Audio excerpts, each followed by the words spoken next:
Hello and welcome to today's pandemic update video for Tuesday, November 15th, 2022. High transmission makes up the dominant level of transmission across the country, with 1,515 counties in high transmission. Substantial is at 870 counties, moderate 617 counties, and low is at 220 counties. Great Lakes in the Northeast has a mixture of high to substantial level of transmission. Honestly, we're starting to see more areas drop down to substantial in the northeastern states. The Four Corners region out here, New Mexico, Arizona, Colorado, Utah, a lot of high transmission at this time. And of course, Puerto Rico really stands out. Look at this. The majority of Puerto Rico, aside from a couple of little islands there, are at high transmission. Taking a look at the variant proportions, BA.5 is still the dominant variant with 29.7% of the cases. That will likely change either this week or next week. Next up would be BQ.1.1 at 24.1% of the cases, BQ.1 at 20.1% of the cases, BF.7 at 7.8% of the cases, BA 4.6 at 5.5% of the cases, BN.1 at 4.3% of the cases, BA 5.2.6 at 2.9% of the cases, BA.2 at 1.3% of the cases, BA 2.75 at 1.2% of the cases, BA 2.75.2 at 0.9% of the cases, and BA.4 at 0.1% of the cases. COVID positives. We do have a few COVID positives to report today. There was an update to Whoopi Goldberg's case, and it was announced on The View formally today. They announced that she does indeed, in fact, have coronavirus, and they told her to basically rest up and come back when she feels better.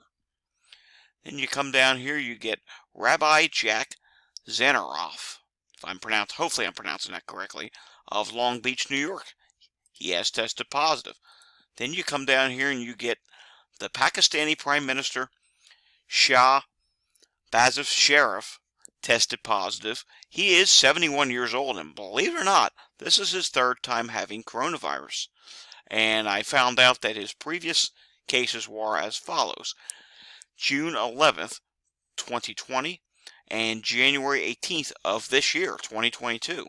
He had coronavirus. That's it for positives today. Let's take a look at today's cases. 28,068 cases were added today.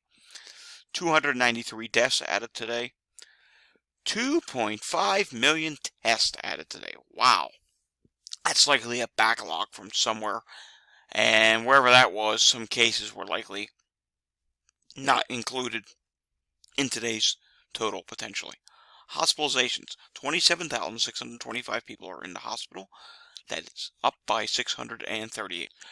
ICUs for today have increased by 97 to 3,262.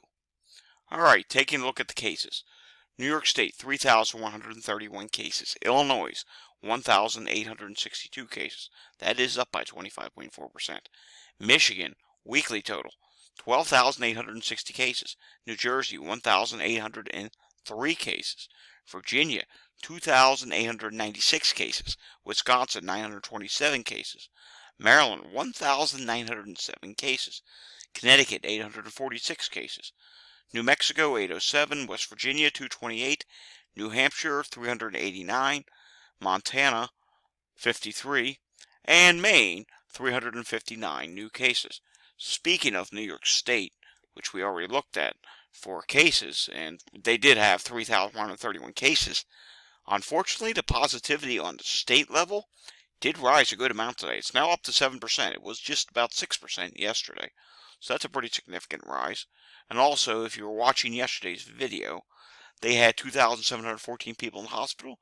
That increased today to 2,790. So not a major increase. And if we zoom this in, that's by far not a big increase at all. So they're still in this leveling pattern and perhaps in a slight dropping pattern. So we'll have to see what happens. Thanksgiving's next week.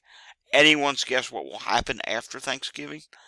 I would place the higher bet on the fact that it's likely going to rise. And this goes for the entire country, but we'll see. We'll have to see how bad things get. Alright, take a look at today's HHS update. And hospitalizations for today are at 27,800 nationally. 75.44% of all beds are being used, and 4.06% of the beds being used are being used for coronavirus. Taking a look at the Walgreens positivity map. Nationally, 29.2% positive. That's down by 0.1%, so minor dropping. Alaska is at 21.2%. Nevada is at 38.4%. Utah is at 39.7%. And they are going straight up, so they will likely pass 40% positivity. And that's with increased testing. It's a good amount, 557 tests versus 483 to prior week, so that's a troubling sign. Arkansas, 28.9%. Louisiana, 22%. And Maine is starting to rise again. Look at this. 34% in Maine. And we'll do one more. Actually, two more. Georgia positivity is now up to 23.8%, and Texas positivity is up to 24.3%. And speaking of Texas positivity, check this out. Texas is reporting 1,003 people in the hospital, but their positivity did not update today. It did yesterday. Same number from yesterday. But, again, their positivity is starting to go up, and it's probably going to hit 7%. And I'm expecting, at least for the southern region, the holidays is really going to get coronavirus going again. Especially Texas. The early signs are already there. I mean, this is going to be the most people that will have traveled in the country since 2019. So, yeah, it's going to be interesting, like I said. But I definitely think, at least in the southern states, there's going to be a significant rise for coronavirus. Northern states, again, it's questionable. Yes, there'll be a rise, but will it be as big as last year at this time? Or 2020? Who knows, because let's go back to the variant proportion map. There are, look, 1, 2, 3, 4, 5, 6, 7, 8, 9, 10, 11 different subvariants at play. It's a blunder of subvariants. So some of them are more contagious than others. Some of them are perhaps maybe more severe than others or less severe. We don't know. Honestly, we don't know. And just with that mixture, because it's not one single variant, it's going to be a very, pretty much a guess as to what's going to happen going down the line. Alrighty, thanks for watching this video, and if you'd like to see more stuff like this, hit the like and subscribe button down below, and remember to continue masking because it's very important at this stage in the game. And stay safe, everyone. See you again next time.